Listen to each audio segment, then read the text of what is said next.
So my key takeaway from the episode with Rob and Jonathan was the importance of really understanding your purpose, is basically understanding yourself and loving yourself and making sure that you spend enough time with you, because there is no point, trying to chase a career, trying to chase a relationship, trying to build yourself, build stuff if you haven't built yourself, because that is the key thing. You have to know yourself. And I feel like from that is like I said on previous reflections, is if you don't respect yourself and set your own boundaries, how can you expect other people to respect you?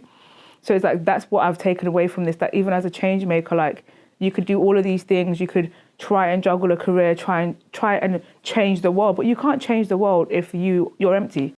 That's just it's just performative at this point. So I think that's what I've learned, and it's allowed me to really think about that looking at myself in the reflection. Have I really looked at myself in the mirror? Not checking myself if I look good, but looking at myself to actually check myself and deepen within. As like, do I love myself? Like, what do I like about myself? What don't I like to do? And things like that. Because then that, when you can take that, set boundaries across everything in your life, then and also just knowing that the healing and well-being, it's a journey. It's not something that can happen in 1 month. So we shouldn't wait for a month to take a break. It should be just embedded in everyday life. Having spoken to Rob and Jonathan, it's made me reflect on my own, not even necessarily my work, on myself. And I feel like I made the right decision, because all my friends knew that this month I just took a step aside and couldn't help people with their problems, because I had to really look after myself and try to get to know myself and set those boundaries. So like having this conversation just really proves that I actually did the right thing, and it's something that has to always continue, and it's boundaries that I have to have. It's not just for this 1 month. This is something for a lifetime,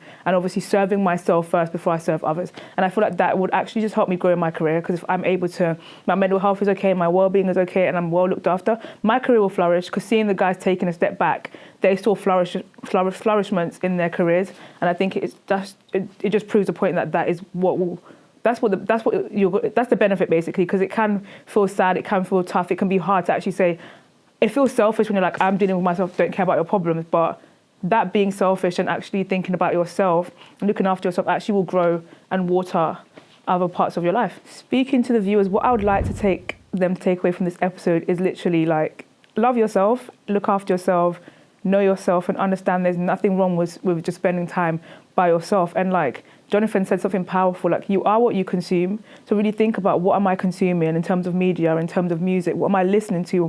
What am I entertaining? What am I allowing around me? Not only that, like in terms of your surroundings or your friends and family, are these spaces serving a purpose in my life? And if they're not, it's important to check them. And if no matter how people feel, at the end of the day, it's always about you. And trust me, you will grow everything in terms of career and relationships, but you have to really set boundaries and start to look at your environment. Like, is this environment healthy for me to actually live a purpose-led life? For my conversation with Robert and Jonathan, I don't think anything has been challenged, but I think it's just like, it's like a reflection, like everything that I've reflected this month is like, basically this is reality for me. It's true, because it's like there's so many things we spoke about, like the generational trauma, like checking ourselves. Like Rob said, we have choices. We don't have to do the same things our parents did because we've learned it. We can actually undo those traumas, and that's so important to undo the work when we look at our finances. Because he's talking about, because one thing I talk about when we look at equity and wealth, especially in our communities, like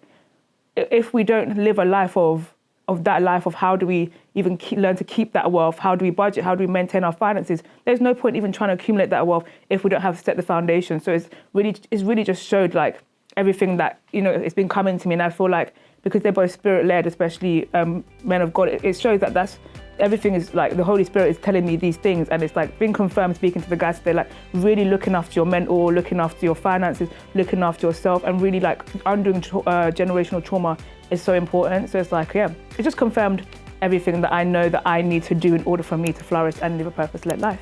I'm Christy Okoye, I'm the host, and see you on the other side of hope.